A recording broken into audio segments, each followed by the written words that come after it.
A new baby's an exciting addition to the family. But there are problems, too. He's always asleep.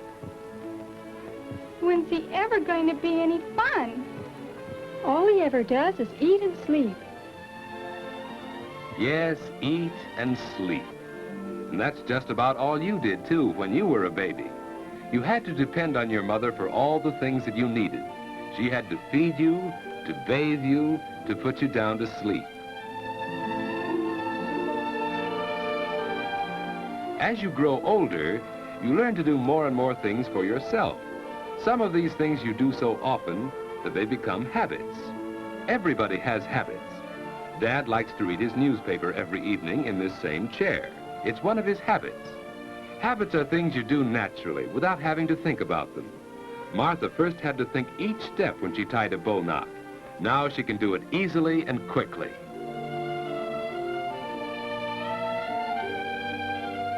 Regular habits make daily living much easier since they help us do things without having to think about them. Some of the habits you learn now may stay with you all your life. All right, children. It's time to get ready for bed. I'm almost through with this chapter, Mother. It's time for bed, Susie. You go right to sleep now. Getting ready for bed at a regular time is one of the most important habits you can learn. A quiet hour or two before bedtime is part of this habit. It makes you feel relaxed and sleepy, ready for bed.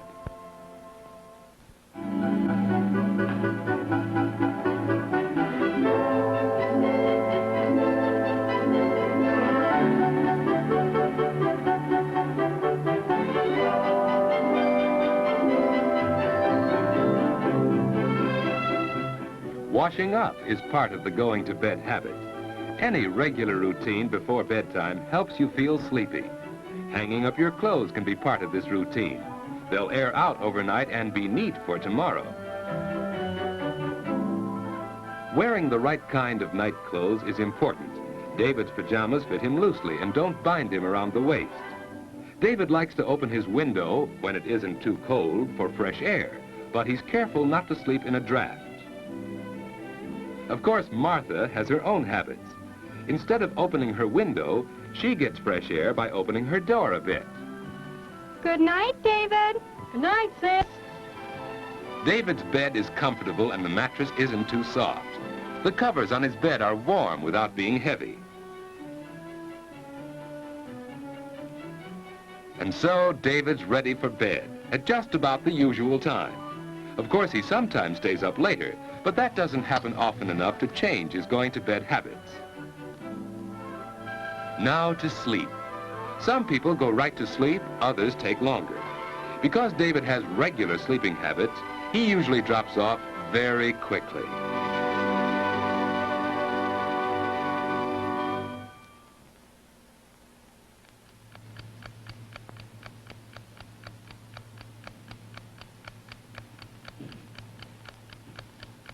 David has probably never stopped to think what a wonderful thing sleep is.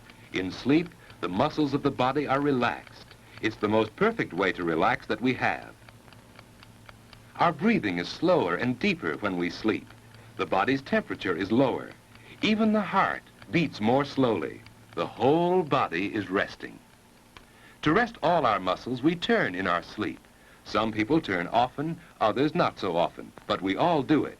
It's a normal part of sound, healthy sleep.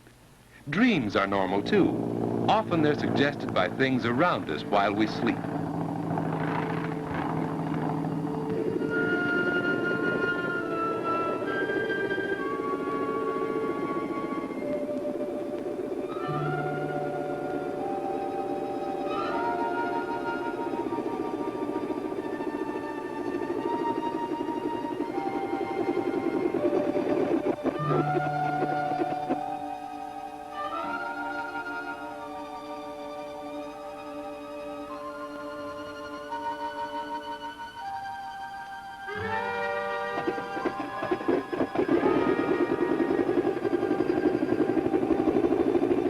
Dreams don't seem to make much sense, do they?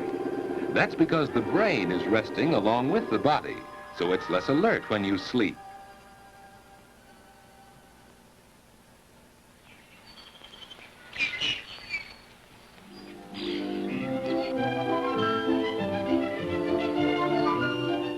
After a good night's sleep, you usually wake up easily and naturally.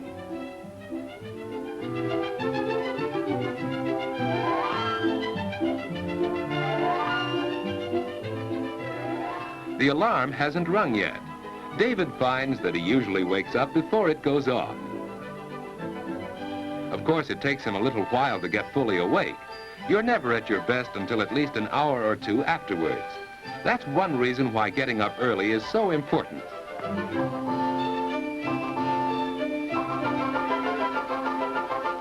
Plenty of time for breakfast, too. Breakfast is an important meal that shouldn't be missed. If you usually go to bed early enough, you can start the day in a pleasant, unhurried way. It's more fun for you that way, and more fun for the rest of the group. David and Martha enjoy their mornings, and that helps them enjoy the whole day.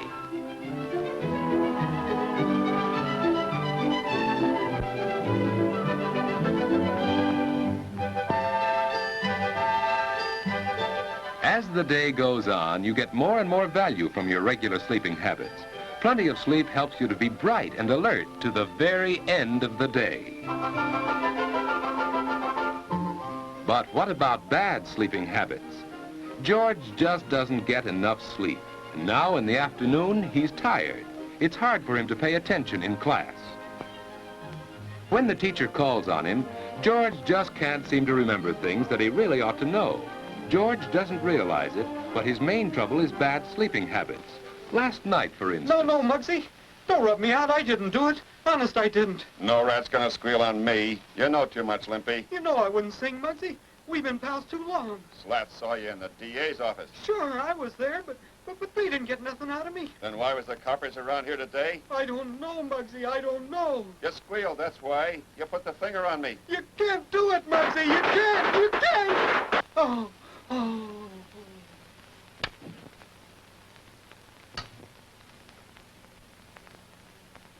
Yes, George has bad sleeping habits. And even when he finally does get into bed, he finds it hard to go to sleep. That's because he hasn't formed the habit of going to sleep at a regular time each night.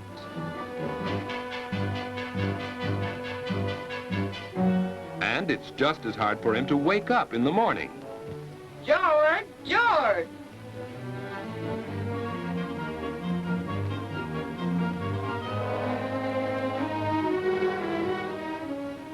Get up, George. He's still tired because he hasn't had enough sleep.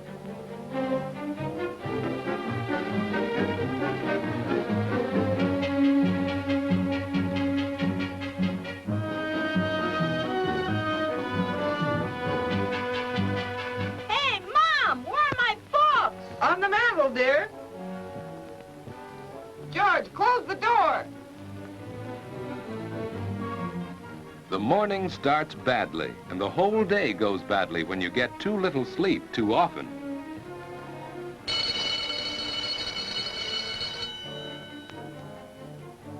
And even after class is over, you keep on paying the penalty for bad sleeping habits. You don't have much fun when you're tired and low in energy. Lack of sleep makes it hard for you to do your best. You just can't seem to get into the game and have fun the way the other fellas do.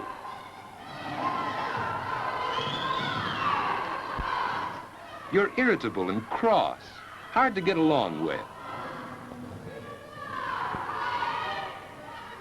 People don't like you, and you don't like yourself when you're like that.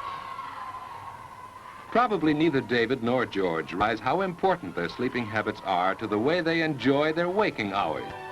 Going to bed at a regular time each night makes it easier for you to go right off to sleep instead of lying awake long into the night. You wake up easily and naturally without having to be dragged out of bed.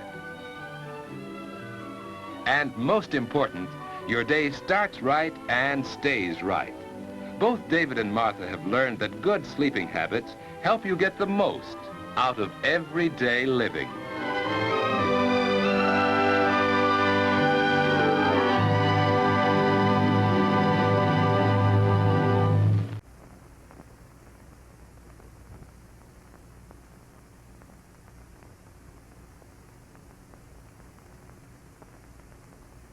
Nature has furnished many types of food for animals and man. Some animals, such as cattle, sheep, and goats, live on grass and leafy plants. They are known as herbivorous animals. Other animals eat meat. They are known as carnivorous animals. Still other animals, such as this bear, eat all kinds of food. They are called omnivorous animals. Man belongs to this group since he eats many kinds of food: meat, vegetables, fruit, cereals, and milk. In common with all other animals, man must have water. He should drink several glasses. Many of the foods which man has learned to eat, nature has provided for her young, the young of animals and also of plants. In fact, milk is the most nearly complete food for young animals who are not able to select from a variety of foods. Many young depend entirely upon milk during the first period of their lives. Again, eggs contain the entire supply of food for the development of young chicks and other birds before they are hatched. The seed of wheat contains the proper food for the young wheat plant to get its start in life. Here, with the action greatly speeded up through a special type of photography, we see young wheat plants growing with no other food supply than that contained within the seed.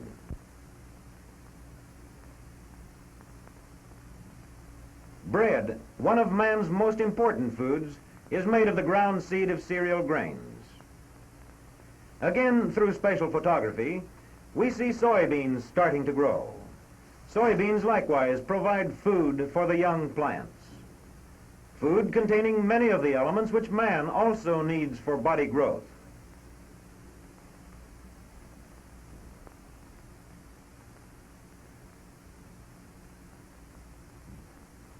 Fruits provide valuable food for man.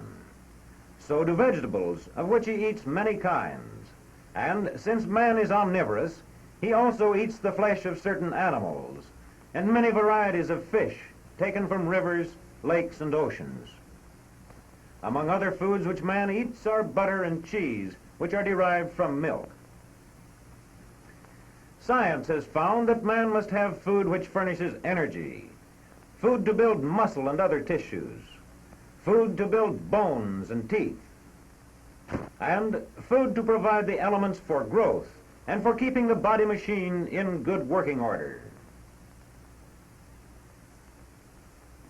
Nutrition experts can determine from the amount of energy we expend the amount of energy-giving foods we need to eat. Among these are fats. Fats are our most concentrated source of energy. Bread made from plant seeds also gives us energy, as do meat and cheese.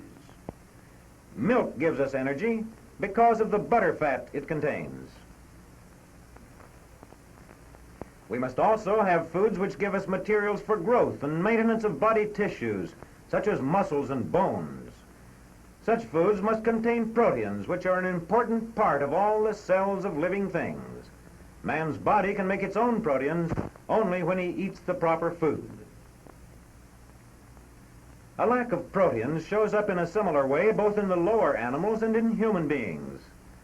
Robert and James are here carrying on feeding experiments with rats. They chose rats because rats are omnivorous, and their food needs are very similar to those of man's. For 3 weeks, these rats were given the proper proteins supplied by white bread and eggs, while another pair ate only white bread and water, which did not provide them with the proper proteins. After 3 weeks, we see that the rat on the left, which did not get proper proteins, appears weak and unhealthy. He is also much smaller than the rat on the right, which was given a diet containing the proper proteins.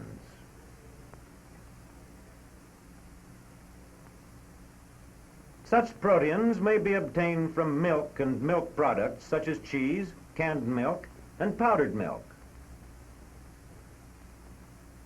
Eggs and the flesh of animals also supply proteins of the proper variety.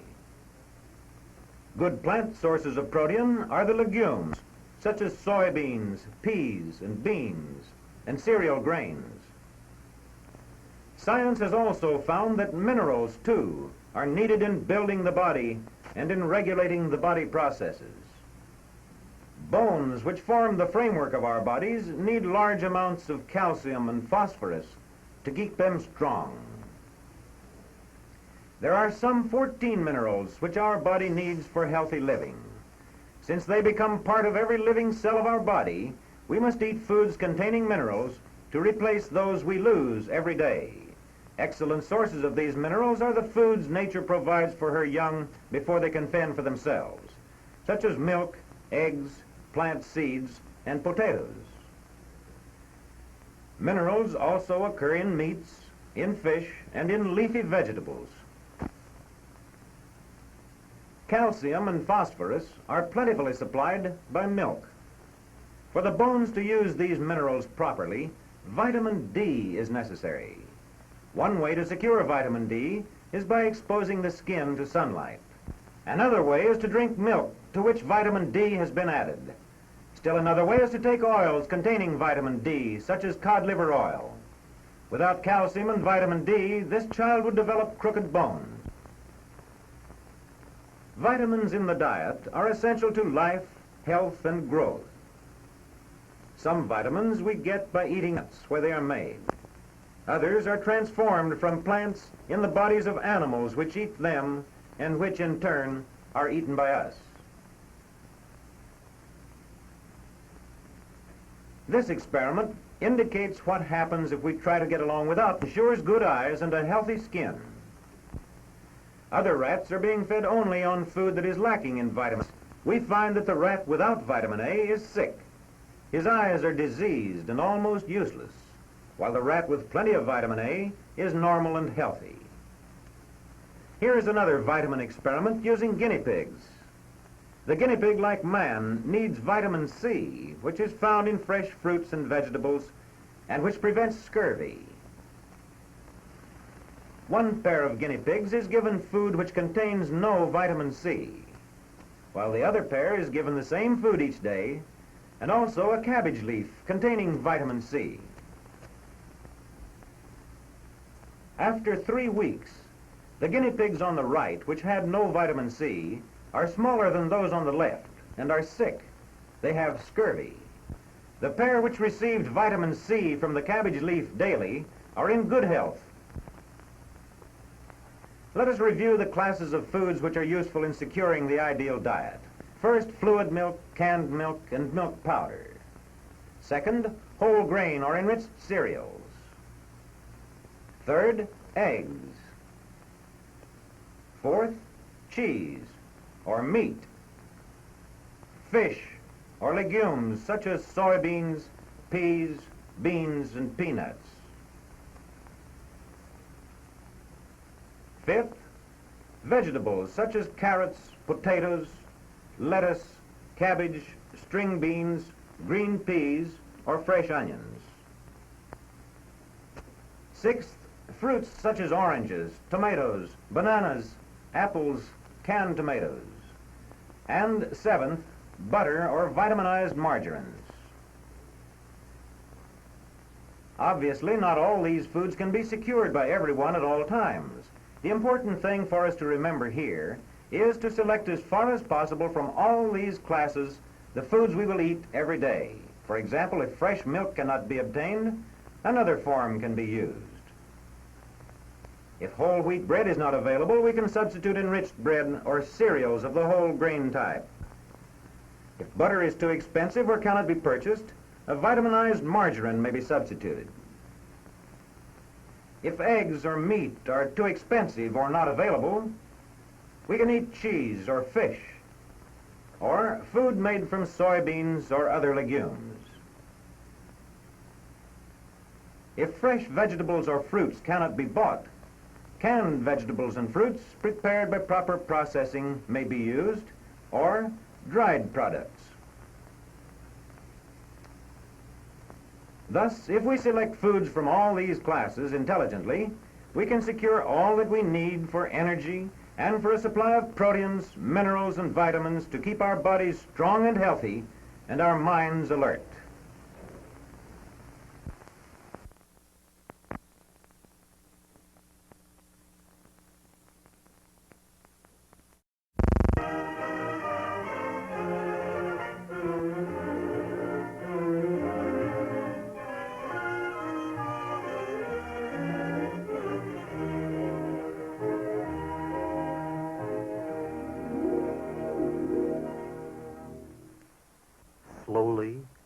silently, a new plant begins to grow from a seed beneath the soil, a common event, and yet one to marvel at. Some plants may grow from a seed no bigger than a speck of pepper.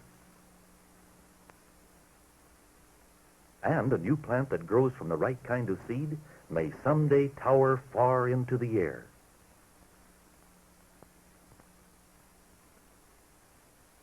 Many new plants that sprout up out of the soil grow purely by chance, their seeds sown by nature.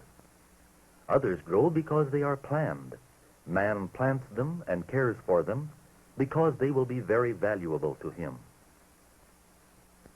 As the days pass, that new plant just pushing through the soil draws strength from the sunshine, air, and soil. Soon we can recognize it as corn.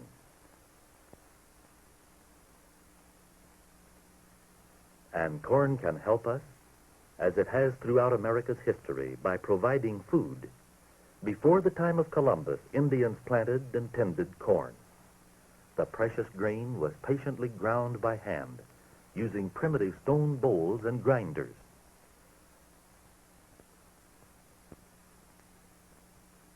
Of course, today we find foods other than corn on the shelves of our markets, plants that will look and taste good on our tables. But the important thing to us is that almost all of our food comes directly or indirectly from some living plant. The leaf is the part of the plant where most of its food is made. The leaves of the plant contain a substance called chlorophyll. When sunlight falls on the leaf, the chlorophyll enables the water from the soil and the carbon dioxide from the air to combine to form food for the plant. This process is called photosynthesis, and only green plants can make food by photosynthesis. A plant makes food for itself so that it can continue to live and grow, but it makes more than enough, and this extra food is stored in many ways. It can be stored in the root, in plants such as carrots, turnips, beets, and radishes. It may be stored in the stems of plants, such as celery, rhubarb, and asparagus. It may be stored in the leaves, as it is in lettuce, cabbage, and spinach. Or food may be stored within or around the seed, as it is in tomatoes, oranges, nuts, grains, and berries. The food which is made and stored in such variety and abundance by green plants is the basis for almost all our food. For example, meat, milk, butter, and cheese come from animals, but the animals could not have lived without plants to eat. Poultry and seafood also come from animals which feed on plants or upon other plant-eating animals. It always comes back to plants. Except for certain minerals, you cannot find any food that does not come directly or indirectly from your silent partners in the world of living things, the plants. But there is another vital way plants help us. In order to use the food we get from plants, our bodies must have oxygen. You and all the other animals are using oxygen constantly. Why isn't it all used up? Here again, photosynthesis is the answer. You breathe in oxygen. You breathe out carbon dioxide. To make food, a plant must have carbon dioxide. So, during photosynthesis, the leaves take in carbon dioxide. The carbon is used, and oxygen is returned to the air. As long as there are plenty of plants to carry on photosynthesis, there will be a source of oxygen for animals to breathe. But plants help us in a multitude of other ways. They produce hundreds of useful products, including wood. Wood for the lumber to use in our homes, our schools, our factories. Wood for our furniture, our school desks, our pencils. Wood for fireplaces, for fence posts, railroad ties, gates.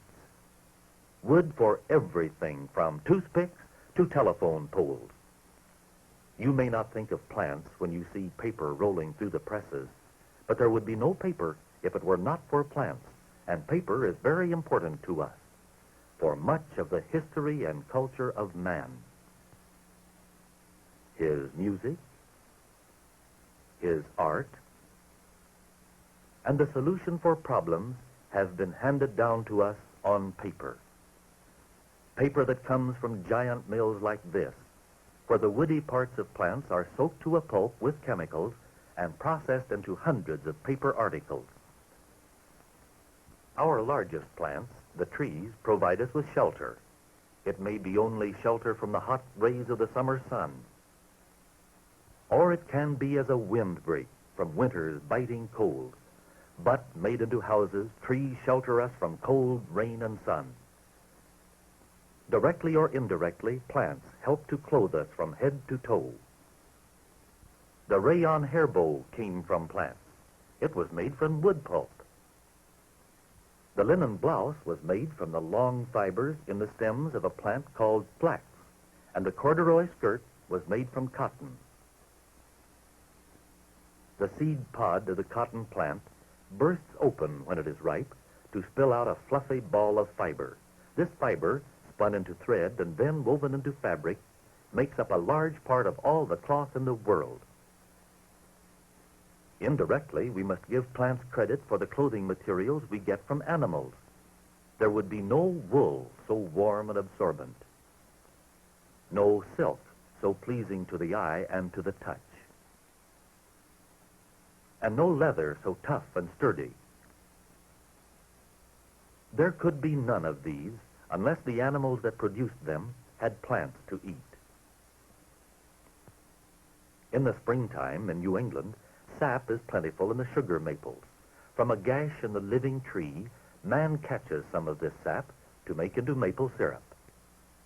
In a similar way, men on great plantations in far-off lands collect sap from rubber trees to make rubber. Rubber for tires and tubes. Rubber for balloons and bouncing balls. Rubber for overshoes. And for 1,001 other uses in home and industry. In certain laboratories, men grow plants so tiny that individually they cannot be seen with the naked eye. Men grow these plants because of the help they give us. For from these tiny plants called molds, we get the miracle drugs, the antibiotic medicines that aid us in our fight against disease. Another tiny living plant called yeast helps us in making bread. Growing yeast releases bubbles of carbon dioxide, which cause bread to rise and be light, flavorful, and good-smelling when it bakes. Certain molds and other invisible plants, the bacteria of decay, cause dead material to rot away. See how crumbly decay bacteria have made this block of wood. If the dead were not returned to the earth by the action of decay bacteria and mold, there would soon be no room left for the living. Even plants which lived millions of years ago can help us today. This lump of coal was once part of a prehistoric forest. As ages passed, the forest was buried under tons of earth, so that now we can reach it only by scooping off the surface dirt with giant shovels, or else we must dig mines deep into the earth to reach the coal that once was growing as plants on the surface of the earth. Yes, plants are necessary to us, just as we are necessary to some of them.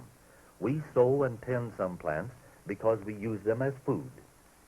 We protect them because they afford us shelter.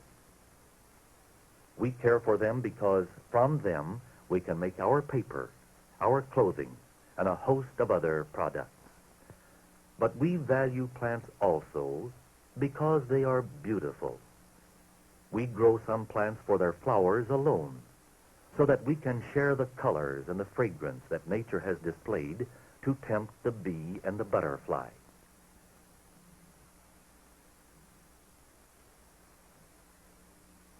There is a changing beauty in many plants throughout the seasons, the beauty of leaves budding in the springtime, the lush greenness of the woods in summer, the warm, rich tones of autumn, and the graceful etched shapes of bare trees against the snow.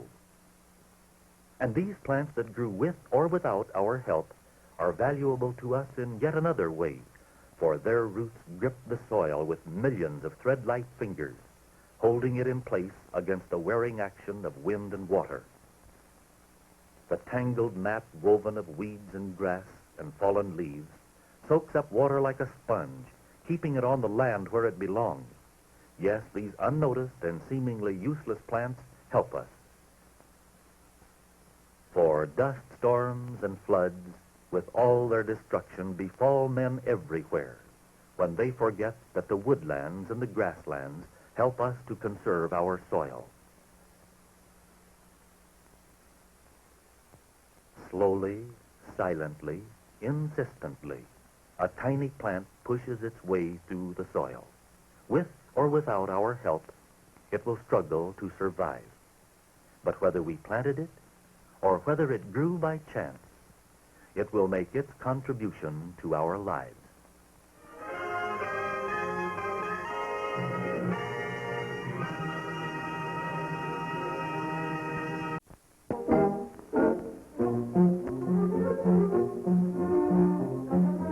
Comes from, Judy? It comes from cows. And today, Judy and her mother are going to visit Uncle George's farm to see just how we get the milk from the cows. Uncle George's farm is out in the country where there's plenty of sweet green grass for the cows to eat.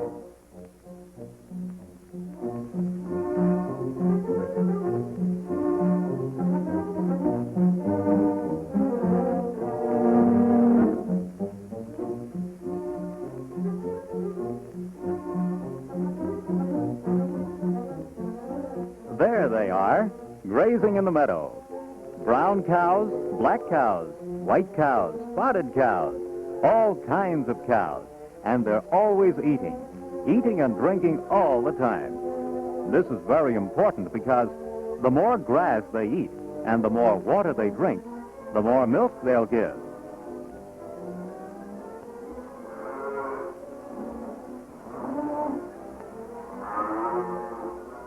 To make sure that they drink enough water, Uncle George puts a large block of salt in the field where the cows can lick it with their long, rough tongues. Cows love to eat salt. The salt makes them thirsty. And then they drink gallons and gallons of water.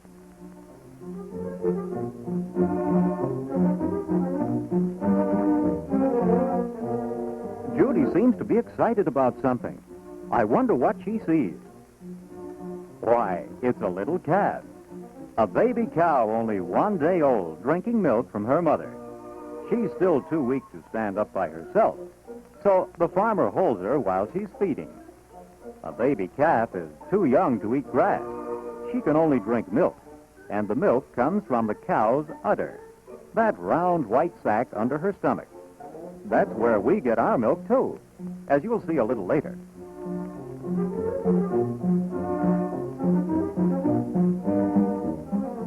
Here is a big white barn where the cows are milked. That tall round tower attached to the side of the barn is called a silo. The silo is used for storing corn to feed the cows in the winter when the ground is covered with snow. The farmer grows his own corn and, when it's ripe, picks it and stores it in the silo.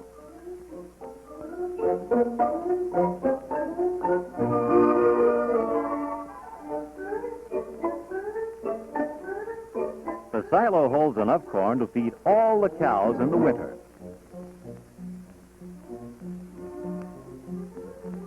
Inside the barn are the stalls where the cows are kept while they're being milked. Each stall has a soft bed of straw, and in front of the stall is a feed trough where the farmer puts hay for the cows to eat while they're in the barn. The hay grows in a large open field. And here we see Uncle George cutting the hay with his mowing machine, which is something like a big lawnmower pulled by a team of mules. The name of the mules are Katie and Bob, and they're very patient and work very hard. After the hay is cut, Katie and Bob are hitched to the hay rake, which piles the hay in long bundles in the field. A pitchfork helps too.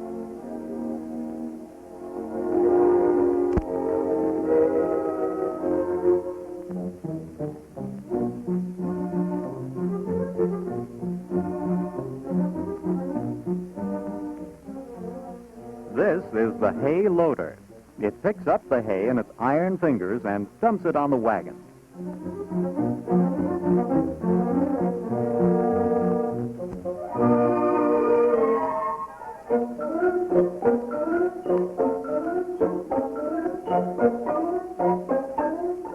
When the wagon is full, Uncle George drives it to one end of the field, where the hay is piled in large haystacks.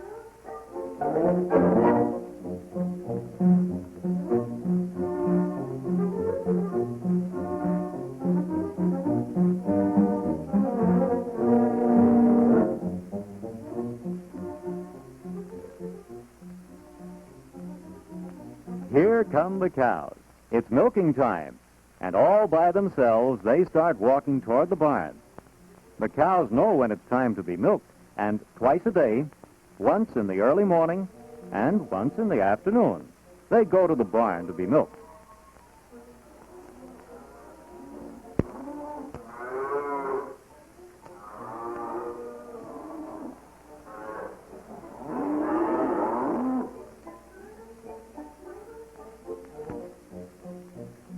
Each cow has her own stall, and she walks into the same stall every day. As soon as she is inside, the yoke must be closed. The yoke is an iron frame that fits around the cow's neck to keep her from walking away. But it doesn't keep her from eating. Yes, even inside the barn, the cows eat and drink all the time. Each cow has her own drinking fountain. Well, what's this? Why, it's Buster the cat. Buster saw this empty stall and decided to take a nap. Doesn't he look comfortable?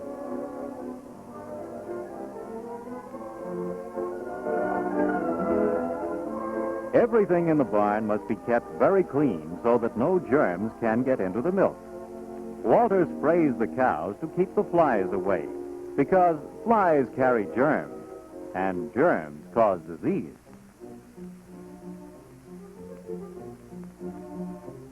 While Walter does the spraying, Uncle George carefully washes the cow's udder.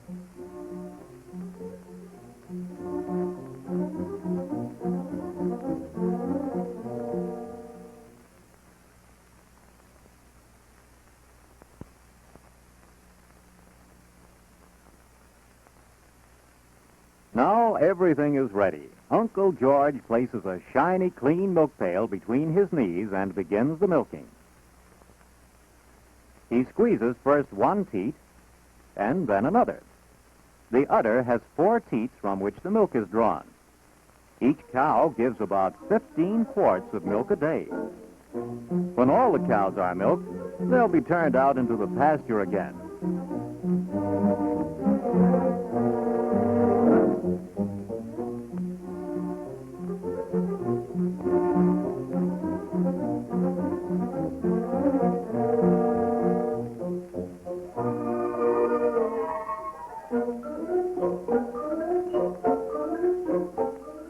Would you like to milk a cow, Judy?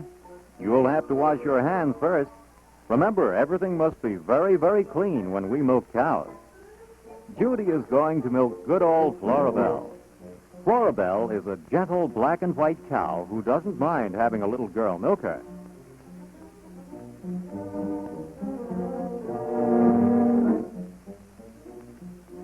Judy thinks this is great fun.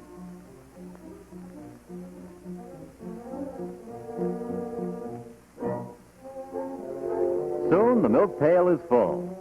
Now it must be taken to the milk room.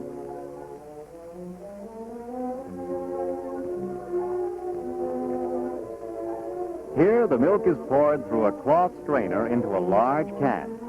It takes several pails of milk to fill one of these cans.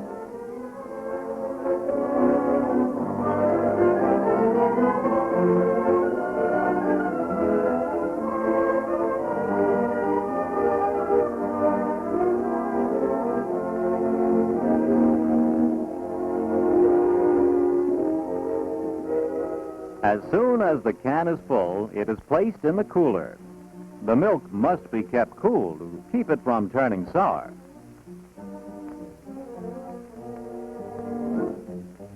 Early the next morning, long after Judy and her mother have gone home, Uncle George takes the cans of milk from the cooler and puts them on his truck. When the truck is loaded, he'll drive to the bottling plant, where the milk is pasteurized and put into bottles. And soon afterward, our old friend the milkman delivers the bottles of cool, fresh milk on the front doorstep.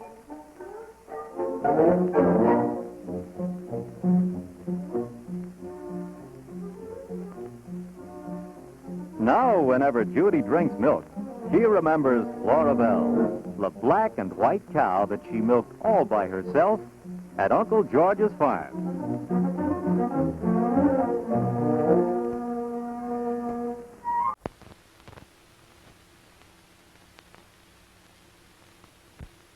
Over the town, Father Winter has spread a thick white blanket of snow. This big snowplow is hard at work clearing the street. But this boy is getting ready to play in the snow. Wraps and mittens and caps keep children warm and dry. Bill Clark pulls a loose-fitting sweater over his woolen shirt. This will keep his body warm without bundling him up too much.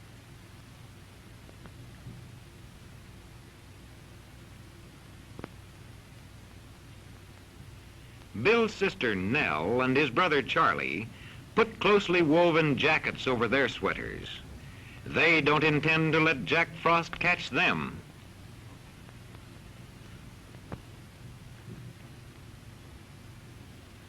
Nell's overshoes and the boys' ski boots will keep their feet warm and dry. Come on, let's go. Look out. Oh, no. Here, Charlie. They're going to make a snowman, and everybody must help. Bill starts the ball for the bottom, Nell the ball for the middle. A little snowball like this grows into a big snowman.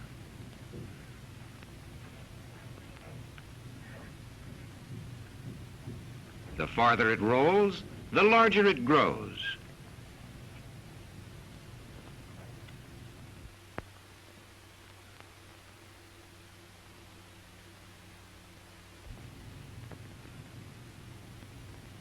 The snowman will stand where the largest snowball stops. How big the ball for the body has grown.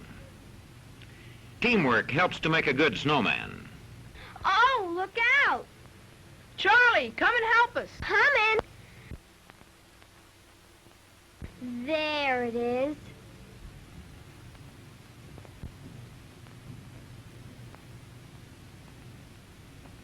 Now, the snowman needs a head, and Charlie has it. A head for the snowman. That's right, Bill. Make his neck strong so the head won't fall off. What are Charlie and Nell looking for? And what's Charlie going to do with that shiny tin can? Oh, look, Charlie. Bill's made his nose. Oh, what a nose. I've got his buttons. Here's his hat.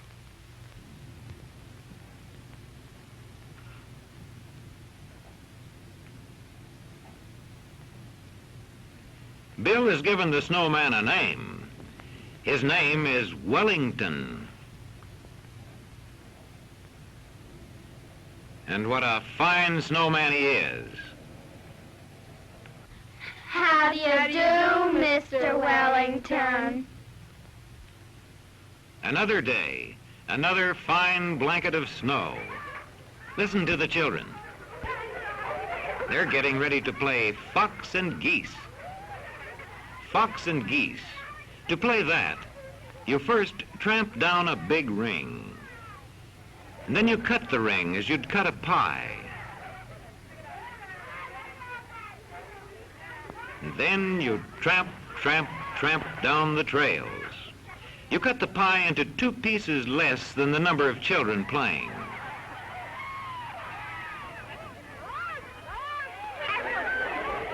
All fine places. Come on. The children on the outer ring are geese. Get on your nests where the lines meet the ring. Now you are safe from the boy in the center. He is the fox, and he is it.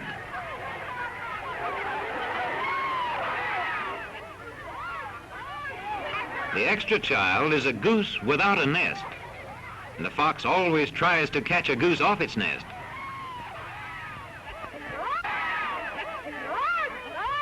Look out, Shorty. You're it. The geese try to change places often. They can only run on the beaten trails. The fox tags Sally, and Sally's it. It's more fun if no one is the fox too long. And no one will be if everyone in the game keeps moving.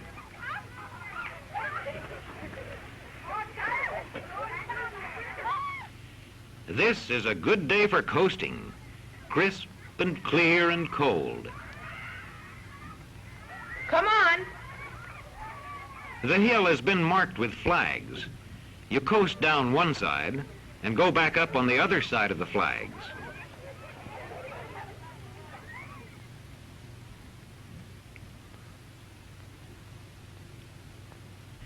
Charlie wants to slide first. He waits until the coast is clear before he starts down, so he won't run into anyone. He doesn't want to have an accident.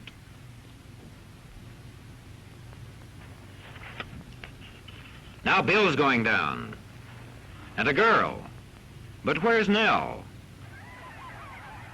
What are you going to do with that dishpan, Nell?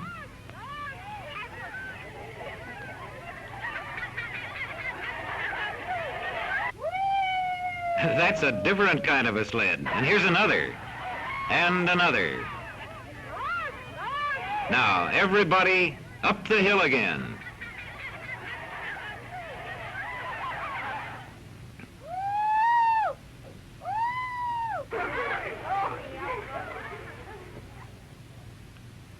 At the top of the hill, Charlie and Bill decide to coast together.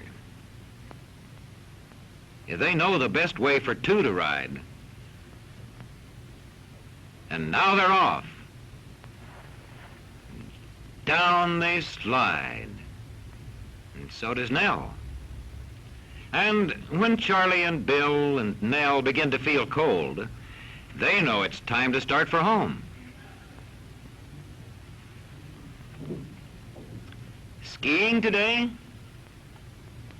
That's right, Bill. Be sure your bindings are firmly fastened. And you might help Charlie, too. We don't want any loose skis to spoil the fun.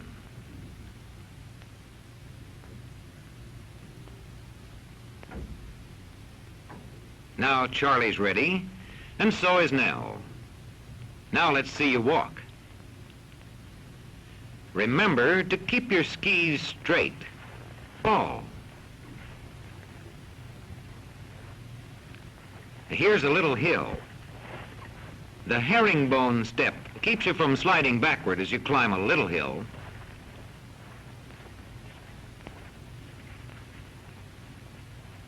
And now, down comes Bill. And down comes Nell. And Charlie comes down. Up again, that's the boy.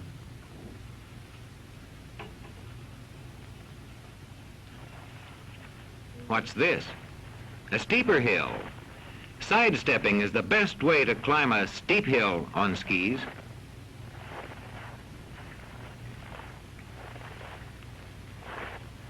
Bill goes over the top, and down the other side he goes. And then down goes Nell. And Charlie goes down. Now Bill tries the snowplow. Can Charlie do that too?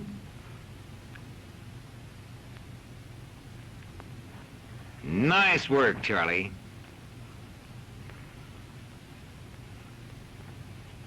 Let's go over to the school slide. Oh, look!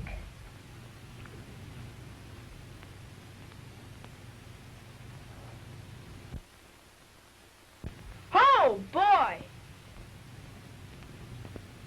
Ski jumping is great fun. Beginners make little jumps. With more practice, boys and girls learn to make long, graceful leaps, flying through the air like birds.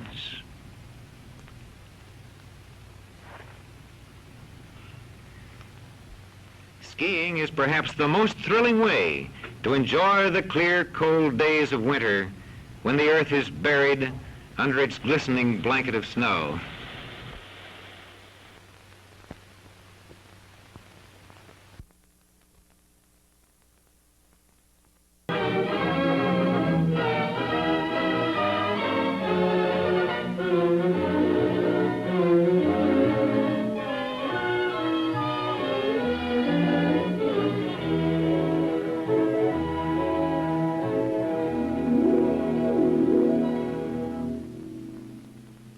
Eating together can be fun, an event the entire family enjoys and looks forward to. Throughout history, the sharing of food with others has been a token of friendship and goodwill. Friends and relatives gather around the table on holidays and days of celebration. Friends sit together at the school cafeteria table, or families enjoy an evening out at a restaurant or a meal at home as this family is doing. You can tell by the look on this father's face that he's enjoying this meal.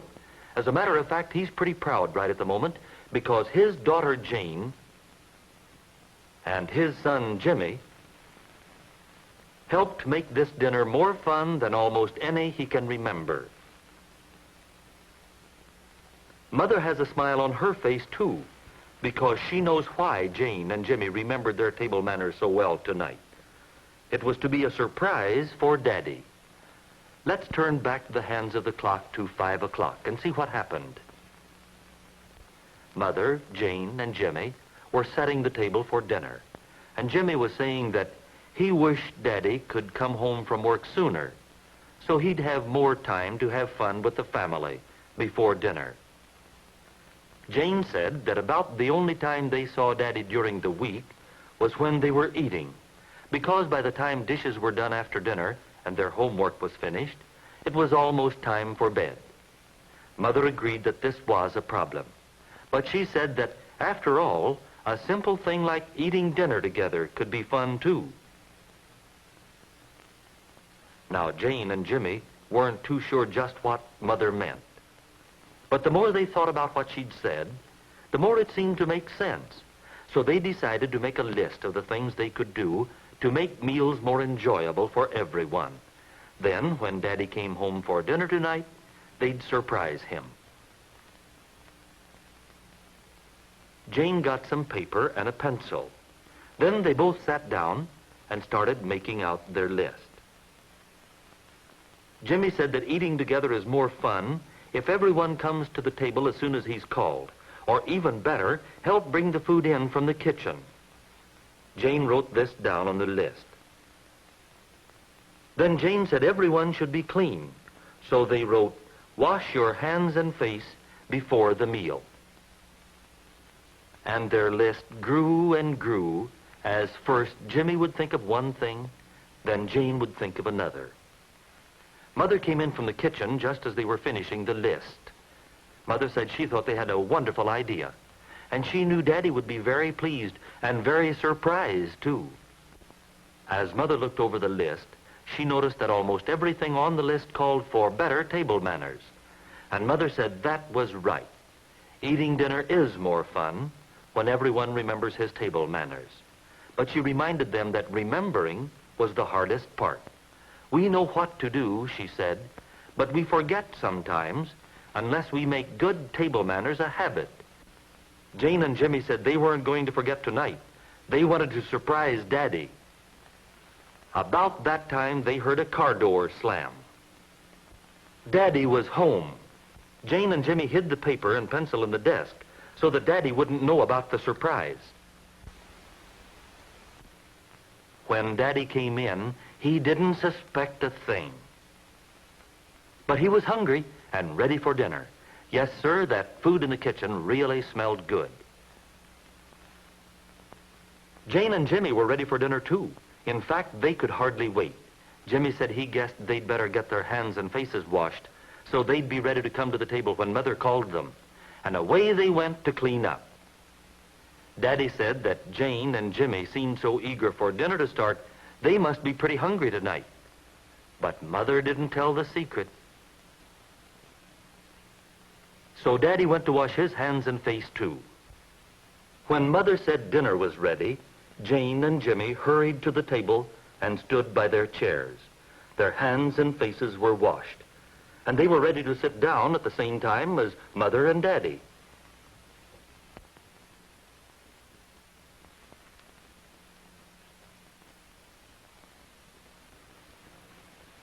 As Daddy gave thanks, Jimmy bowed his head and was very quiet, because this was the way his family gave thanks for their food.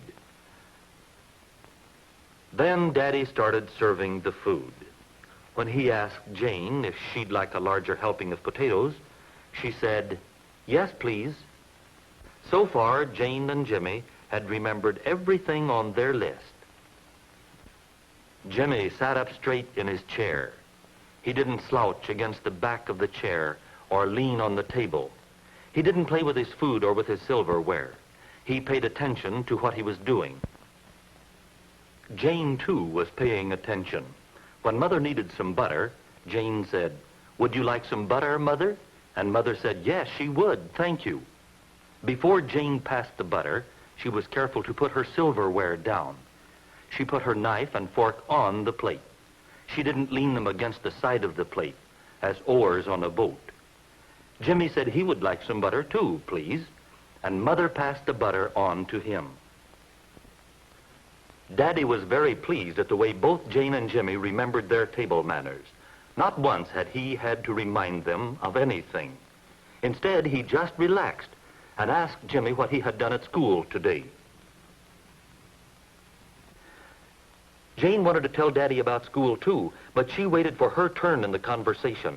She finished chewing her food so her mouth wouldn't be full when it was her time to talk. When Jimmy finished telling Daddy his story, Daddy asked Jane what she had been doing all day. All through the rest of the meal, Jane and Jimmy remembered their table manners, and Daddy was pleased. In fact, he said he couldn't remember when he'd enjoyed a dinner more than this one. He'd noticed how well Jane and Jimmy had done. He said he was certainly proud of Jane and Jimmy. Well, that was when Jane, Jimmy, and Mother decided to let Daddy in on the secret. Jane asked to be excused from the table and went to the desk. She got the list from the drawer of the desk and took it to Daddy. Then they explained all about their surprise. Daddy read through the list and said, "Well, now let's go back and see if you did everything on your list. Be clean. Wash hands and face before meals so you'll be ready on time. Come to the table right away when called, or better, be there to help before called." Daddy remembered that Jane and Jimmy both washed their hands and face before dinner, and they had come to the table right away when Mother said that dinner was ready. Next on the list was, be polite, say please and thank you. Jane and Jimmy had both been very polite. Daddy remembered, for example, how Jane had said please when Daddy asked her if she wanted more potatoes, and how she had said thank you when he passed her plate to her.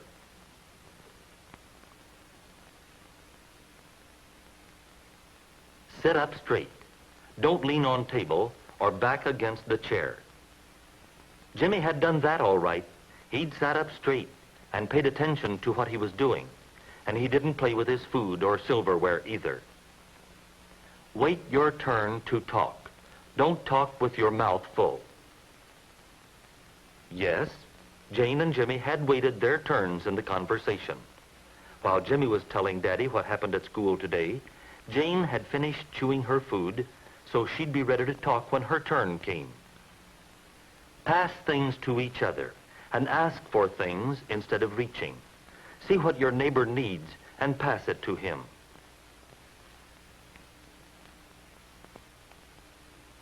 Daddy was especially proud of the way Jane noticed that Mother needed butter and passed it to her before Mother had to ask for it. Place silverware on the plate when not using it. Both Jane and Jimmy had been careful not to put their silverware on the tablecloth where it would leave stains. Stay at the table until excused. Jane had excused herself from the table and received permission to go before she went to the desk to get the list to show Daddy. So Daddy said it looked as if they'd done everything on their list. They'd remembered all their table manners. He was certainly pleased. As Daddy was congratulating them and saying how proud he was of them, Jane and Jimmy remembered that Daddy had forgotten to read the last thing on their list.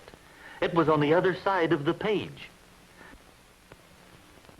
Eating together is more fun if we all remember our table manners. They all laughed when Daddy said, "Yes, sir, I sure agree with this."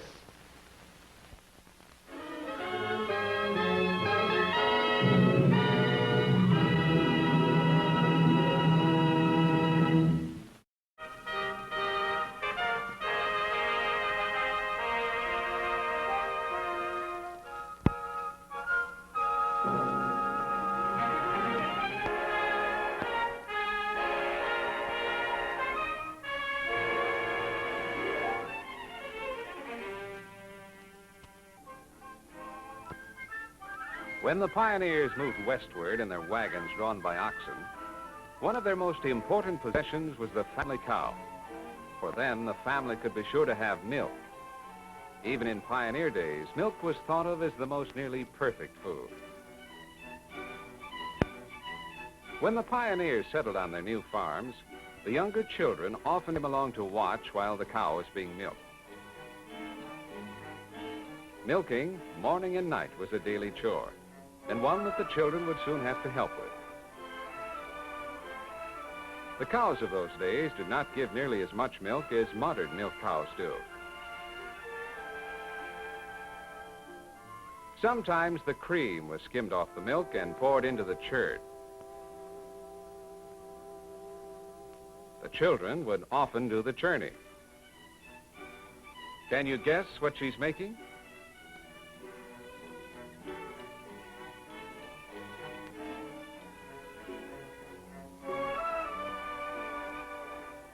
Yes, it's butter, made by churning or beating the cream.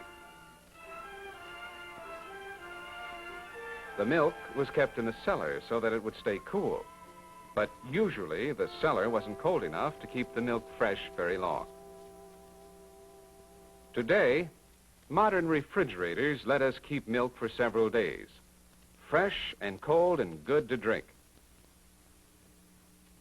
In towns and cities, there are dairies which deliver a fresh supply as often as we need it, right to our doorstep, of milk and the things made from milk like cream, butter, and cheese.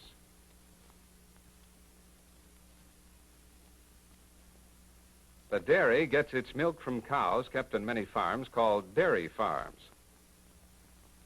These cows have been bred especially to give a lot of milk and are called dairy cows.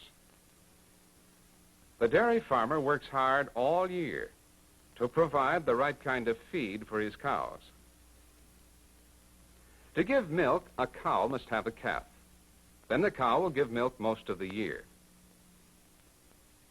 A few days after it's born, the calf is taught to drink milk from a pail instead of nursing the mother cow. The little calf does not need all the mother cow's milk. The farmer milks the cow twice each day. A dairy cow gives about 15 quarts of milk a day. Some give less and some give much more than this. In winter and at night on the most modern farms, the cows stay in what are called loafing barns. Here they may eat and rest as they please. On this farm, the milking is done in a separate building called a milking parlor. It's brightly lighted and is scrubbed clean and sweet every day. This milking parlor has glass pipes through which the milk will flow. They are washed clean with a special solution. The cows are brought to the milking parlor twice each day, morning and evening.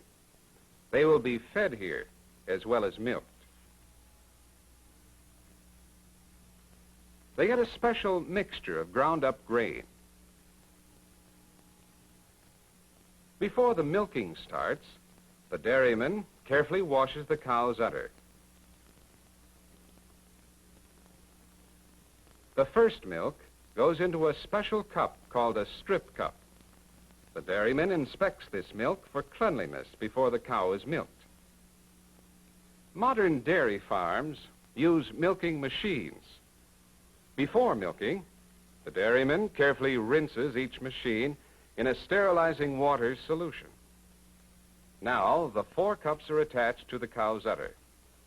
The machine milks the cow in much the same way as the dairyman would milk with his hands. The machine pumps the milk into the pipes overhead. The milk runs through the pipes to a glass container in the next room.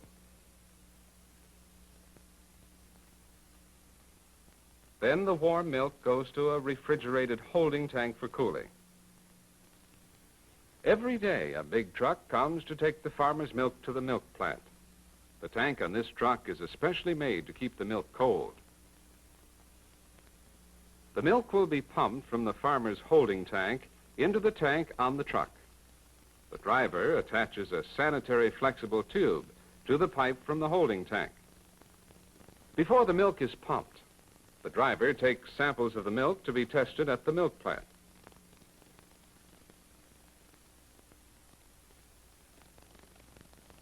He checks the temperature of the milk to make sure it's cold.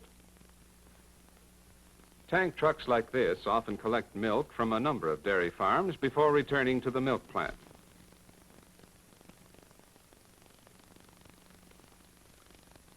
At the dairy plant, milk arrives in big milk cans as well as in the tank trucks.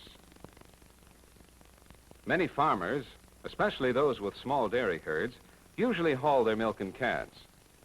This dairy has a conveyor to move the cans into the plant. The milk from tank trucks is piped through flexible tubes directly into the dairy's refrigerated holding tanks, where it is kept cold.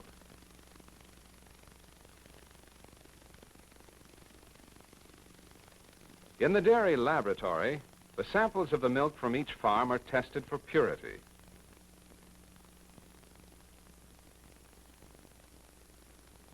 Each sample is also checked for the amount of cream it contains.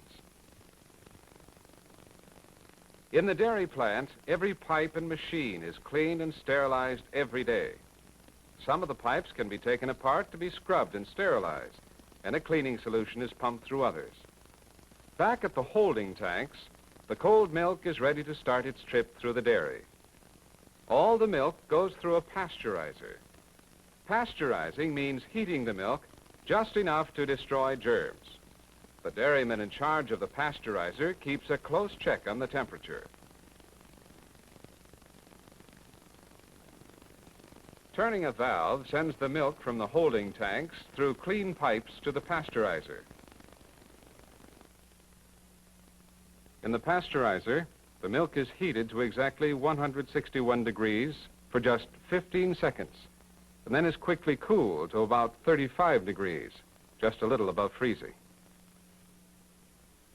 When ordinary milk is allowed to stand, the cream rises to the top, and the bottle must be shaken to mix the cream with the milk.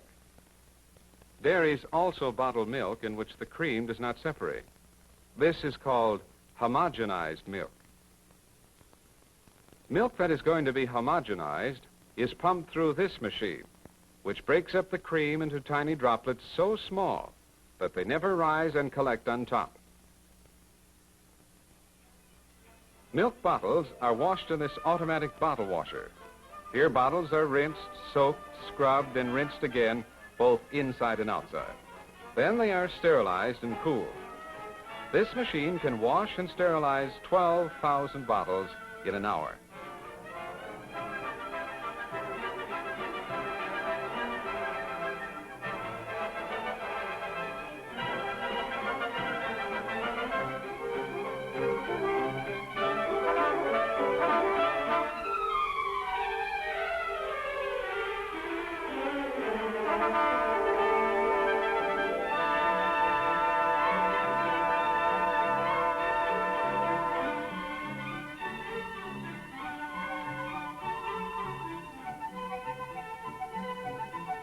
And now the milk is ready to use.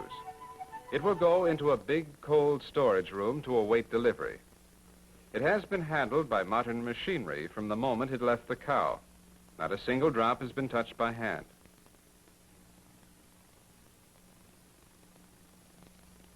This churn turns cream into butter, which is wrapped by machine after it has been chilled and cut to the right size. And here are machines that are making a favorite dairy food. Can you guess what this will be?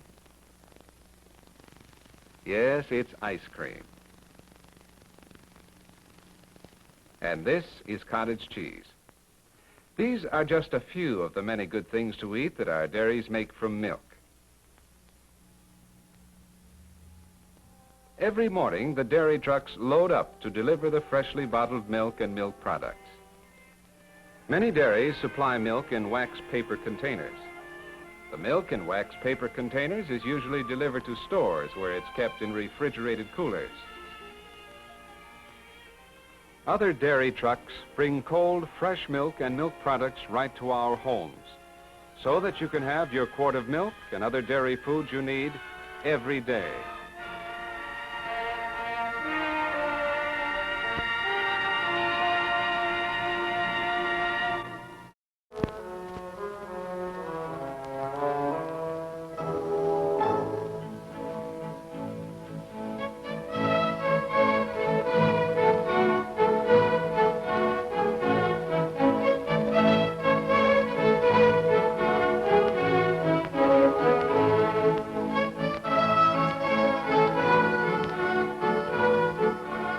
This is a story about Uncle Jim's dairy farm and the summer we spent there.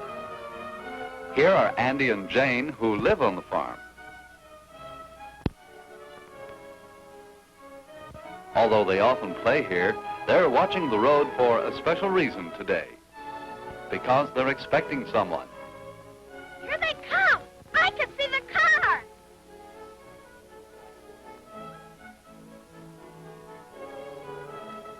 Mother! Bill, they're here! Here come George and Daddy! Yes, they're expecting guests from the city. Uncle Fred and Aunt Alice and cousins George and Betty to visit them. And this is a special visit. After Uncle Fred and Aunt Alice return to the city, George and Betty are going to spend the summer with Jane and Andy on the farm. First into the house to get settled. Now Andy and Jane show their city cousins the farm. Let's start with the cow barn. It's an interesting place. The cow barn is clean and airy. Here's Big Brother Bill putting the feed in for the cows. Bill, what is this the cows eat? This is a special mixture of ground grain for cows. They eat grass, hay, and silage, too. Cows need good food to give you the milk you like so well, George. Uncle Jim is getting the cows ready for milking. Do you wash the cows? Sure. We must keep them clean. You see, clean, healthful milk comes only from clean, healthy cows. They must have good food, plenty of clean, fresh water, and a clean, comfortable place to live. Animals are like you. They need good food, a nice, clean, comfortable place to live in order to grow up and stay strong and healthy. Bill, I'll finish up in here. Throw some hay down to the cows, will you? Okay, Dad. Come on, gang, let's go. Come on, kids. Let's play follow the leader. Oh, my, this is awesome. Hey, kids, when you do this, hang on tight or you'll skin your hand. Okay, I'll be careful. Whee! Come on, George. Hurry up. Oh, good one. Hurry up. I bet I can beat. Come on, let's see you. Throw the rope. Hurry. Hurry. Hurry. Hurry up, Betty. You can do it. Come on. Oh. Giddy up the rope. Can you do that?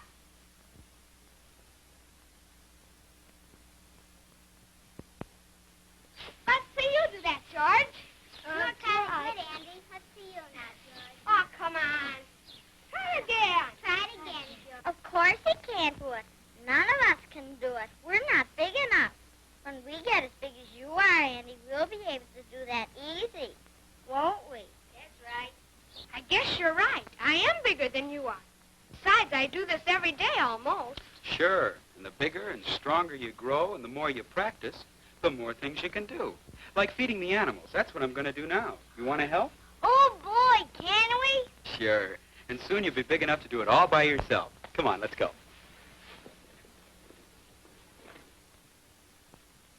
Oh, here's the new calf and its mother. It's only 2 days old, but it knows where to find its dinner.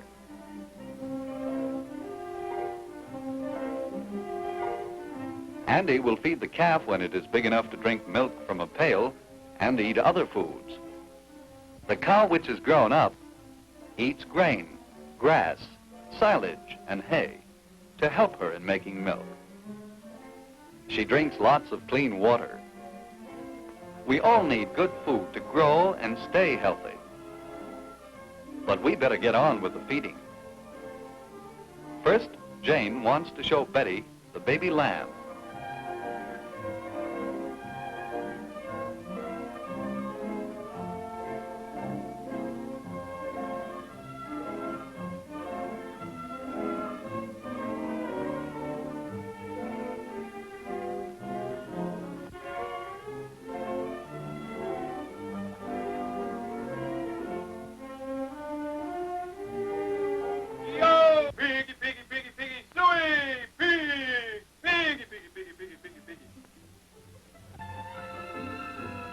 These baby pigs are hungry.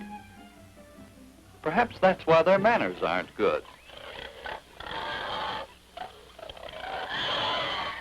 Baby pigs eat a mixture of milk and ground grains. When they grow big enough, they also eat corn and other kinds of feed grown-up pigs eat.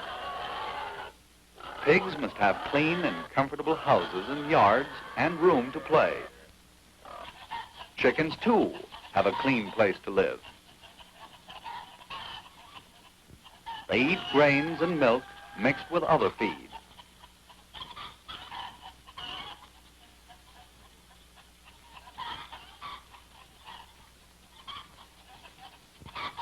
Betty and Jane love to feed the baby chicks.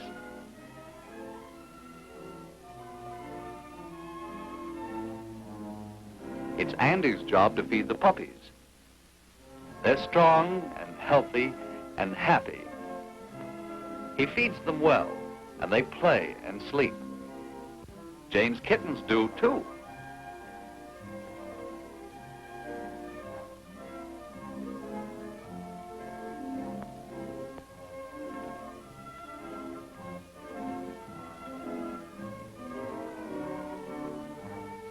This one wants to go down and join the others at the pan of milk. There's the supper bell. The children wash quickly because they're hungry. Aunt Helen is a very good cook. Look at all the good things to eat.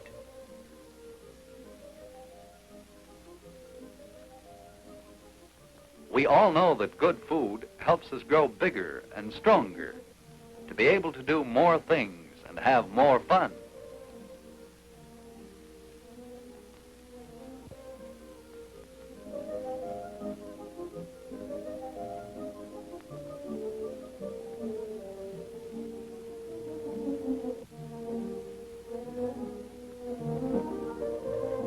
Jane is finishing her milk. She wants more, but she remembers to pour another glass first for Betty.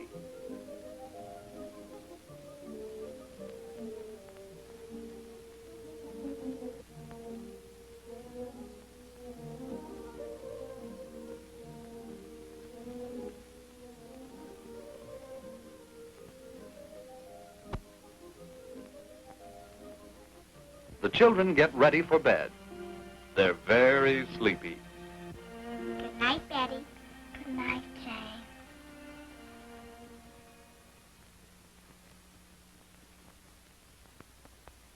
This is the way the summer went, with fun and play and work. The children helped with the chores, took care of Andy's cow, and helped Aunt Helen. They had good things to eat. They grew bigger and stronger. They worked and played in the fields and learned interesting things. Early in the summer, the corn was only as high as George's knee. But now, near the end of summer, the corn is taller than George. Corn grows fast. Andy's calf is bigger. See how the lambs have grown. And the pigs really aren't babies anymore. The little chicks are grown.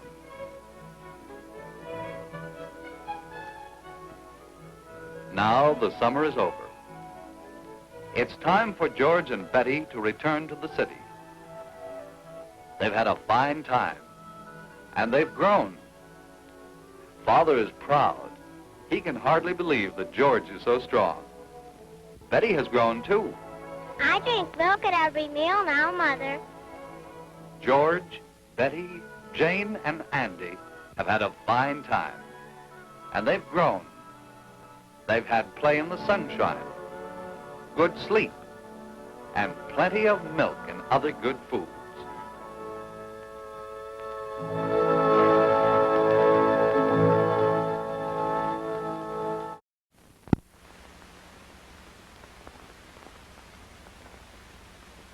World of interesting and fantastic shapes. The adventure of creating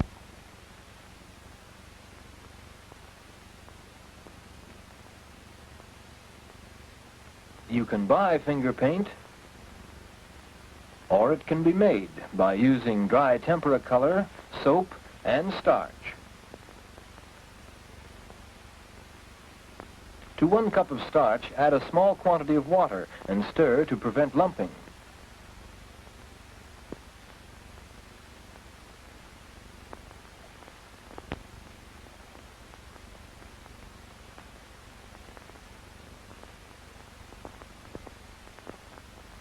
To this, add 5 cups of water and heat the mixture for about 10 minutes, or until it becomes fairly clear and thick. Stir into the mixture 1 cup of soap flakes. This will make the paint washable in case of stains on clothing and will cause it to slip easily on the paper.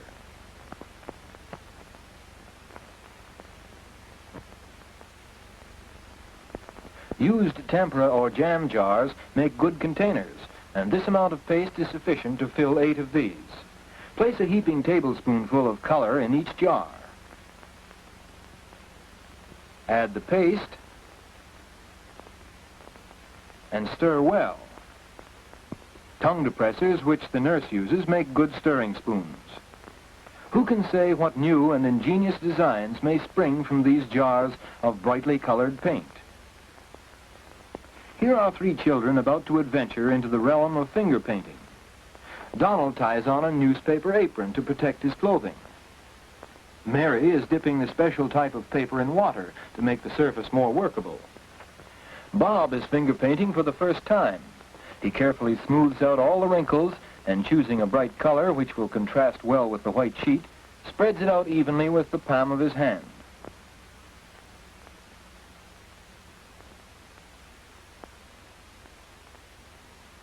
He doesn't worry about going over the edges, for there is an oilcloth under the paper.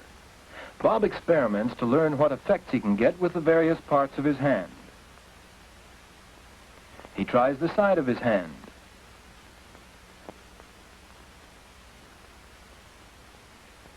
The flat of his hand.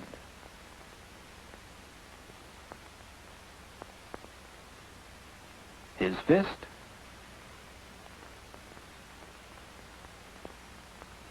His thumb. The side of his thumb. And his fingertips. Mary prefers to put her background colors on with a brush. To the red color, she adds blue and blends it in.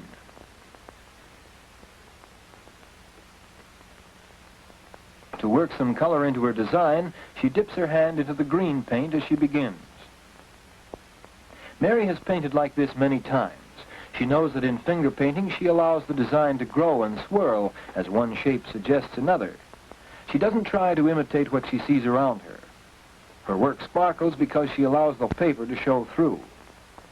When she is satisfied, Mary knows that she must stop to keep up. Don is planning to use his finger painting as bookjack, so he chooses darker colors which will not show the dirt. There are many ways in which Don can create new and different effects.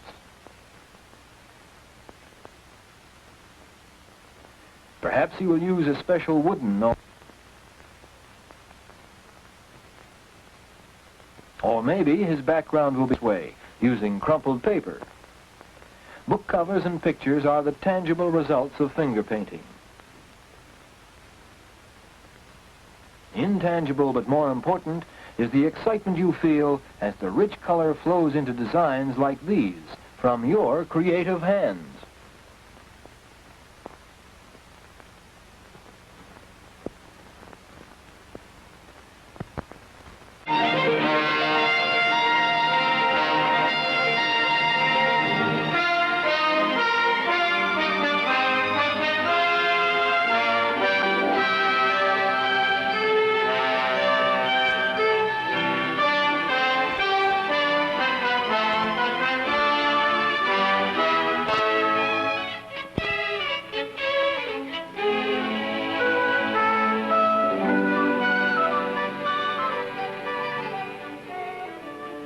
Whether we live in the freezing north or in the humid climate of the South Seas,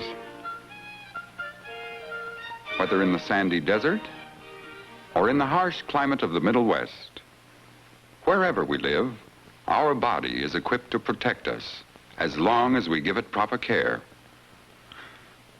One of the important guardians of health is the nose. It is like a hall between the outside world and our lungs. But we all are sometimes careless and make it difficult for the nose to guard our health. Take Judy, for instance. She gets colds easily and finds it hard to breathe through her nose. The family doctor suggested that she see a nose specialist. While Dr. Breen tries to find out the cause of Judy's troubles, he takes time to tell her some important things about the functioning of the nose. Come here, Judy. I want to show you something. Do you know what this is? An air conditioner. That's right. Your nose is an air conditioning unit. It does for your lungs what this gadget does for my office. Now look, if I shut the motor off, I stop the air conditioning. Well, when your nose is closed, your air conditioning unit stops too. To understand better why the nose functions as an air conditioner, let's look at a drawing of the head. In breathing, air is pulled in through the openings of the nose. Sometimes the air we breathe is too cold, but sometimes it could be too hot or too dusty for the lungs. Air we ordinarily breathe looks like this through a microscope. It's full of dust and germs. Breathing such air could harm the lungs. That's why we must condition and clean it with the help of the nose. The air we breathe in is forced to follow special traffic regulations in the nose. It enters at the lower end of the nose and is drawn upwards. It passes by these three curved bones called the turbinates. Turbinates are important. They serve as the heating system of the nose. They are filled with blood vessels that work like hot water pipes of a radiator. In passing over them, the air is warmed or cooled to a temperature which is just right for the lungs. But not only cold air, dry air could also harm the breathing organs. To help moisten the air, there are glands in the nose which give off a moist substance called mucus. Under the microscope, we can actually see this watery substance, the mucus, come out of the glands. Then Dr. Breen explains there is also a third important function of the nose. You see those bristles? Yes. Well, they usually stop the coarse particles that we breathe in. But to eliminate the finer particles, the air passages are covered with tiny hairs called cilia. Remember the word cilia. About a dozen cilia stick out of each cell.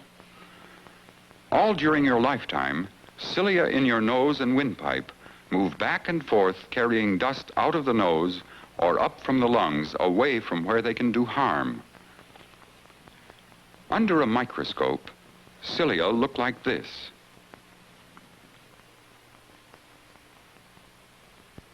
Besides dust, air carries germs. Therefore, the nose must also get the germs out of the air before it reaches the lungs. This drawing shows cilia covered with a blanket of mucus. The mucus is sticky and traps germs, dirt, and dust. As long as you are in good health, the mucus blanket travels over the cilia like a conveyor belt. Germs and dust fall on the mucus and stick there like flies on flypaper.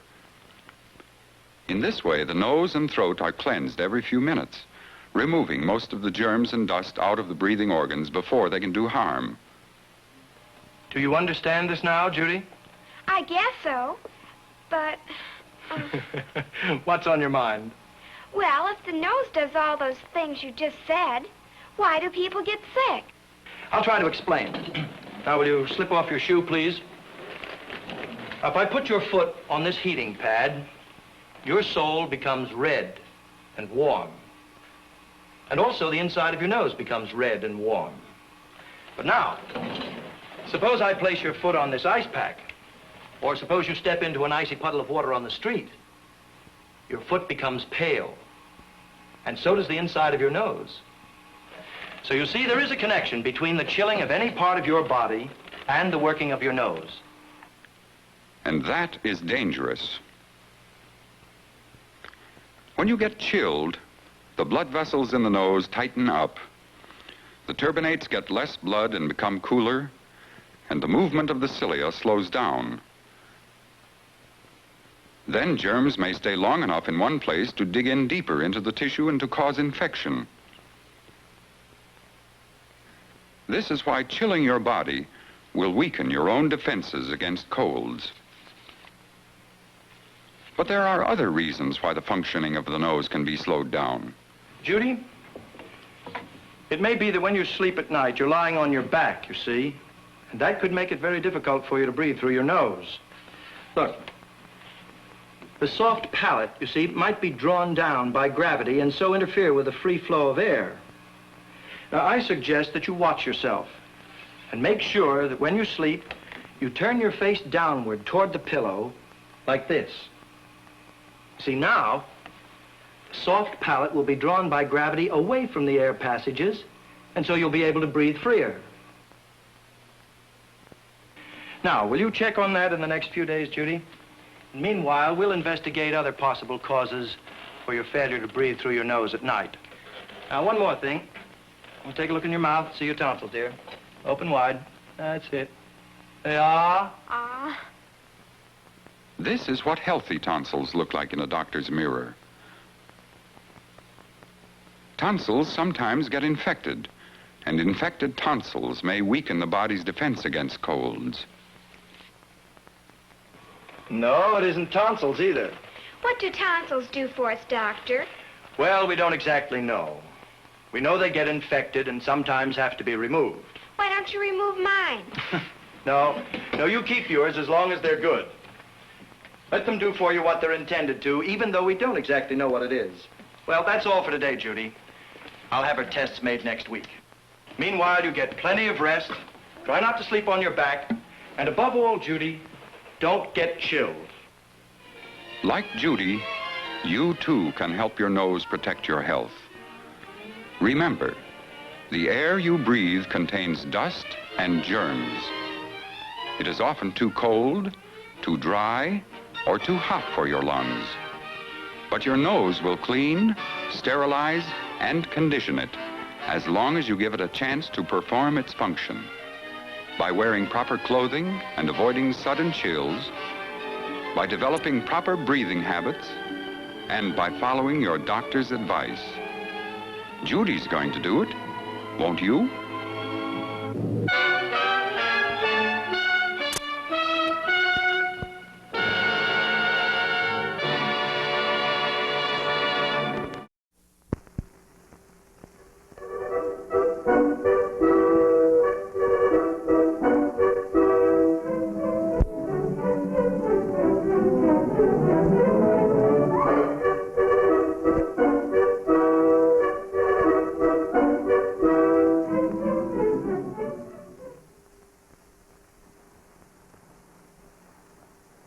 Billy Martin is one of the nicest boys in our town.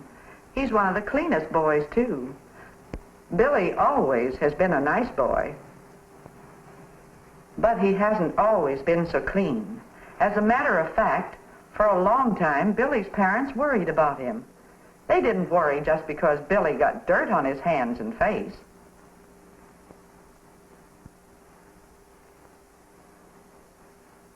They knew that a boy is bound to get dirty when he's playing cowboy and runs into a bandit down by the corral.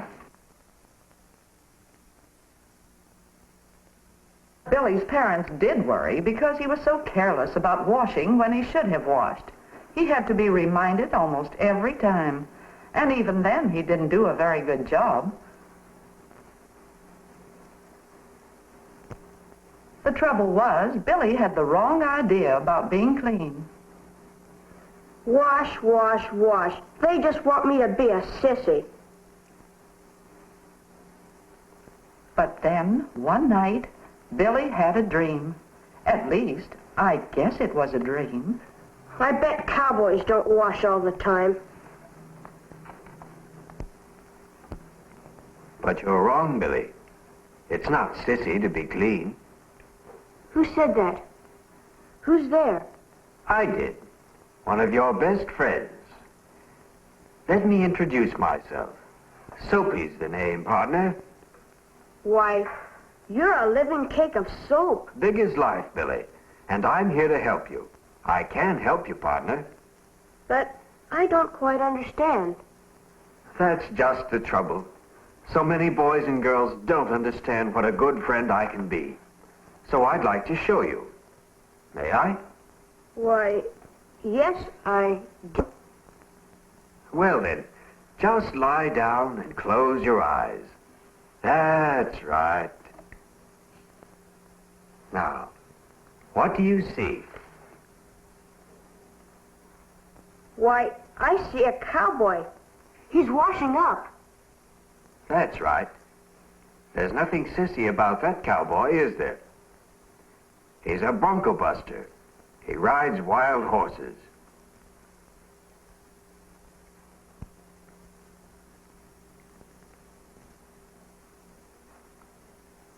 Well, Billy, you and I must tame animals more dangerous than bucking broncos.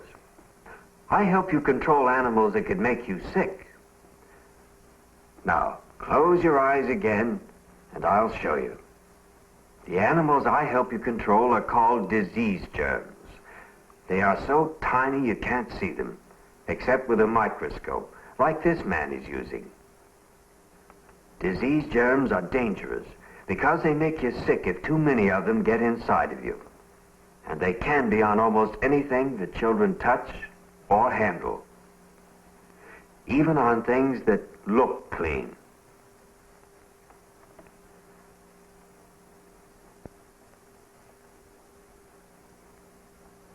If you get disease germs on your hands and then put your hands in your eyes or in your mouth, those disease germs can get inside of you. But you and I can kill most of the germs on your hands, so they can't make you sick if we work as partners. So be a germ fighter with me. Learn good hand habits. Boys and girls should wash their hands often, especially at certain times. Wash your hands before doing anything that has to do with food, before handling food in the kitchen,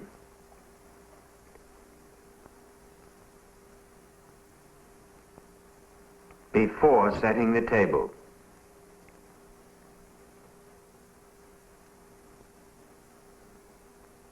before eating at any time.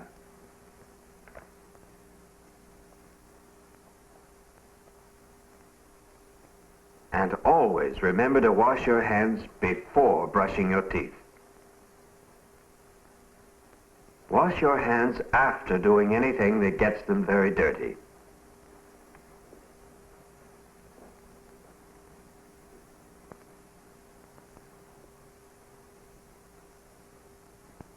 After playing games. After playing with animals.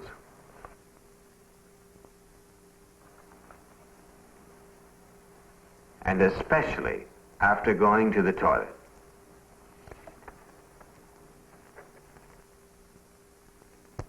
You and I can be partners in other clean habits, Billy. We can do a fine job together each time you bathe all over. And of course you should take a bath or shower each time you've been working or playing hard, not just on Saturday nights. You should wash your hair often. Boys can do it easily, each time they take a bath or shower. Girls should wash their hair at least once every 2 weeks. You can see, Billy, that I am your partner, but you have other health friends. Every community has a health department, just as it has a fire department and a police department. And one of your best friends is the health officer. He's a germ fighter too. Health officers fight germs in many ways. They know how to look for germs. This health officer is testing a drinking glass from your school cafeteria. And now a health officer checks the cafeteria windows to be sure that flies can't get in. Flies carry dangerous germs on their feet. Health laws say that food must be clean. Health officers must see that cows are clean and healthy, so their milk will not have germs. Another health officer, the meat inspector, makes sure that meat is clean and safe.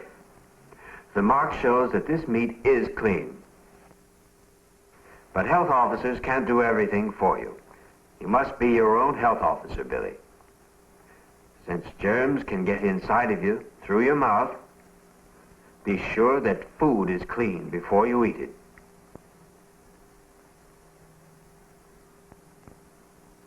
Be sure that dishes are clean before you use them for food.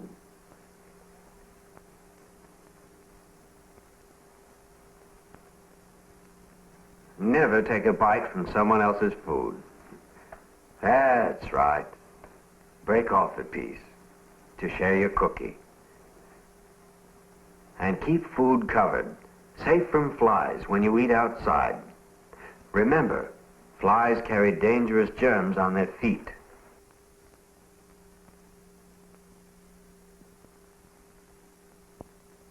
When you drink from a glass, be sure that it is clean. It's a good idea to have your own drinking glass. When you drink at a fountain, keep your mouth away from the nozzle. And there's one more important thing, Billy. Your clothes. You know, a cowboy wears working clothes when he's out on the range because he gets dusty and dirty. But when he's ready to go into town, after I've helped him wash up, he puts on his clean clothes.